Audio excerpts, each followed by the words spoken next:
आप सभी छात्रों का हमारे YouTube channel SKS A1 knowledge में हार्दिक स्वागत और अभिनंदन है। आज हम लोग एक्सरसाइज 1.3 हल करेंगे। तो इसका पहला क्वेश्चन है, सिद्ध कीजिए कि करड़ी में 5 एक अपरिमेय संख्या है। तो आइए इस क्वेश्चन को हल करते हैं। तो सबसे पहले माना करड़ी में 5 एक परिमेय संख्या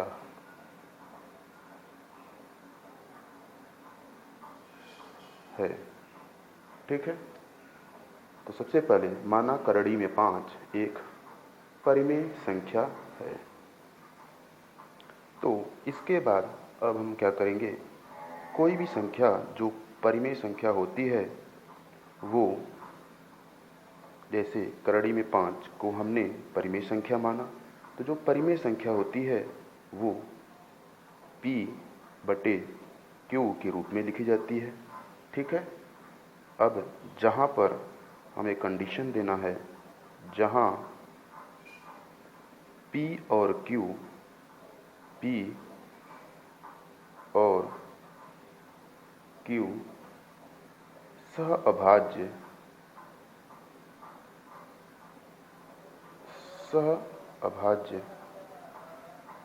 पूर्णांक हैं, सहअभाज्य पूर्णांक हैं, और जो Q है वो 0 के बराबर नहीं होना चाहिए। ठीक है। तो ये हमने कंडीशन बता दिया कि करड़ी में 5 एक परिमेय संख्या है, तो वो P बटे Q के रूप में लिखा जाएगा, जहाँ पर P और Q सहअभाज्य पूर्णांक हैं और Q 0 के बराबर नहीं है। तो आप सभी लोगों को ये पता होगा कि सहअभाज्य पूर्णांक क्या होता है। सहअभाज्य पूर्णांक हमने अपने बेसिक क्लास में बताया था, अभी भी बता देते हैं कि सहअभाज्य पूर्णांक वह संख्या, जैसे यहाँ पे P और Q है, तो P का जो गुणनखंड होगा या तो P होगा या तो 1 होगा, या तो ये खुद से कटे या तो 1 से कटे, तो ये सहअभाज्य पूर्णांक है। मतलब उन दोनों संख्याओं में जो उभयनिष्ठ संख्या हो वो केवल एक हो, वो सहअभाज्य पूर्णांक या सहअभाज्य संख्या कहलाती है। ठीक है। तो अब चलते हैं आगे। अब यहाँ पे दोनों पक्षों का वर्ग करने पर, दोनों पक्षों का वर्ग करने पर, तो हम क्या करेंगे, यहाँ पे दोनों पक्षों का वर्ग कर देंगे। तो करड़ी में 5 का स्क्वायर बराबर P बटे Q का होल स्क्वायर। अब करड़ी में 5 का स्क्वायर करना है, इसका मतलब करड़ी में 5 गुणे करड़ी में 5। तो जब भी करड़ी में समान संख्या रहती है और उसका गुणा होता है तो करड़ी हट जाता है। तो ये क्या आ जाएगा, करड़ी में 5 गुणे करड़ी में 5 बराबर, यहाँ से हो जाएगा हमारा P स्क्वायर और ये Q स्क्वायर। अब करड़ी में 5 का गुणा करड़ी में 5 में होगा तो ये करड़ी हट जाएगा, तो ये आ जाएगा 5 और बराबर P स्क्वायर बटे Q स्क्वायर। ठीक है। इसके बाद अब हम इसका क्रॉस मल्टीप्लिकेशन तिर्यक गुणा कर देंगे। तो इसके नीचे कुछ नहीं तो बटे 1 हम लिख सकते हैं, और Q स्क्वायर गुणा 5 में होगा तो ये हो जाएगा 5Q स्क्वायर बराबर 1 का गुणा P स्क्वायर में होगा तो होगा P स्क्वायर। अब हम इसको इक्वेशन नंबर फर्स्ट लिख देते हैं। ठीक है। अब यहाँ से हम इस 5 को पक्षांतर कर देंगे तो ये हो जाएगा Q स्क्वायर बराबर P स्क्वायर बटे 5। ठीक है। ये 5 यहाँ पे गुणा कर रहा था, तो हम पक्षांतर करें तो यहाँ पे आके ये भाग कर दिया। अब इस स्थिति से हमें क्या पता चलता है, आइए देखते हैं। यहाँ पे जो 5 है वो पी स्क्वायर को क्या करता है, विभाजित करता है या भाग देता है। तो यहाँ पे हम लिखेंगे यहाँ पी स्क्वायर 5 से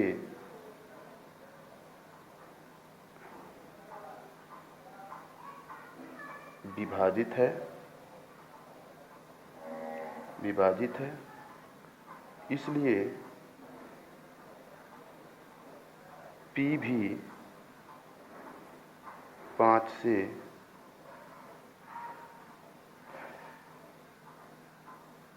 विभाजित होगा। ठीक है, यहाँ पी स्क्वायर 5 से विभाजित है, इसलिए P भी 5 से विभाजित होगा। इस चीज़ को हम यहाँ पे समझ लेते हैं। जैसे किसी संख्या का वर्ग, जैसे 4 का वर्ग अगर 2 से विभाजित है तो विभाजित हो जाता है। तो यहाँ पे उसी प्रकार से 4 भी 2 से विभाजित होगा। अगर किसी संख्या का वर्ग 2 से विभाजित है तो वो संख्या भी 2 से विभाजित हो जाएगी। ठीक है, तो हम इसे केस फर्स्ट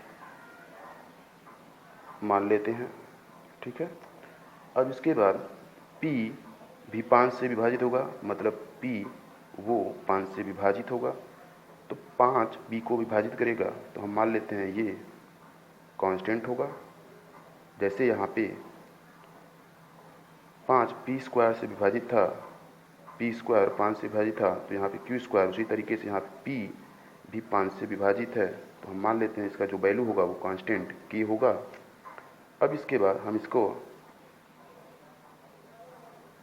हल कर सकते हैं। P बराबर 5 का क्रॉस मल्टीप्लिकेशन गुणा कर देंगे तो ये हो जाएगा 5K। ठीक है, अब P का मान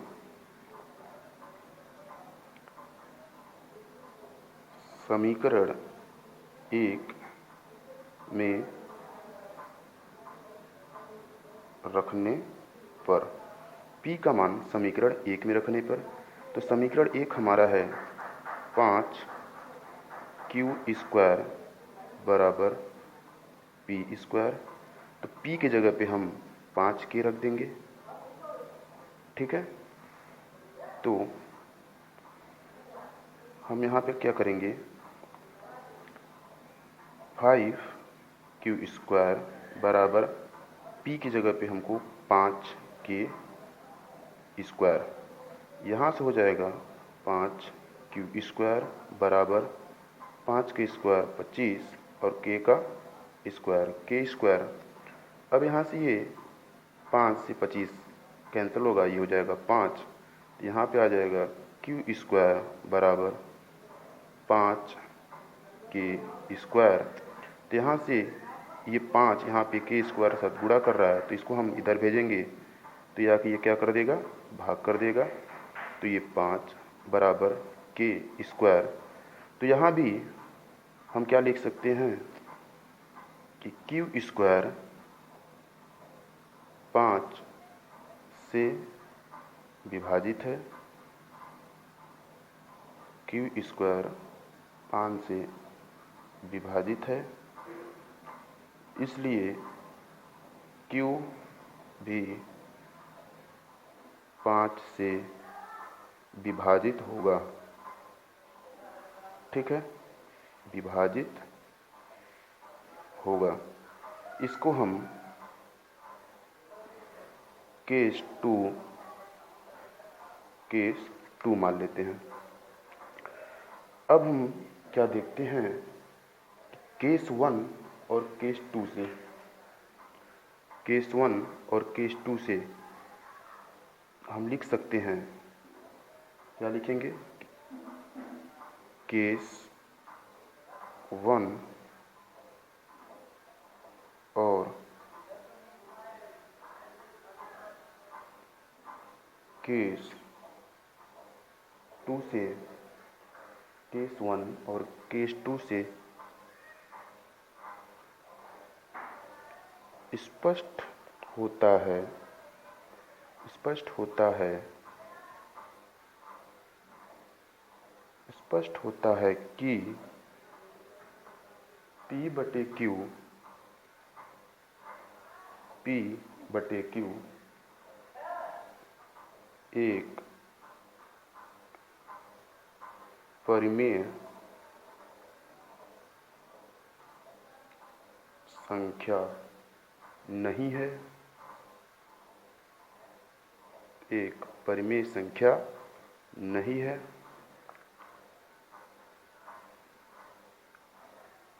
इसलिए करड़ी में 5 एक अपरिमेय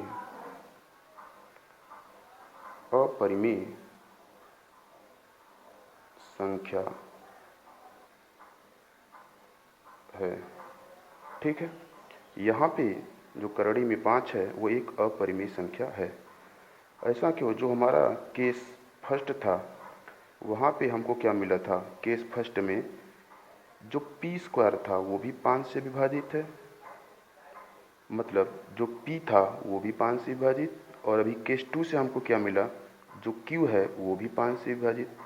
और प्रारंभ में ही हमने क्या लिखा था कि जो p और q है वो सहअभाज्य पूर्णांक है।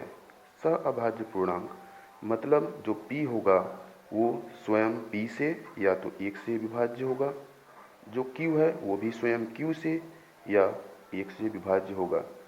लेकिन ये हमारी मान्यता का विरोध करता है, क्योंकि जो p है वो केस फर्स्ट में 5 से भी विभाज्य हो रहा है, और जो q है वो केस 2 में सिद्ध हुआ कि q भी 5 से विभाजित है।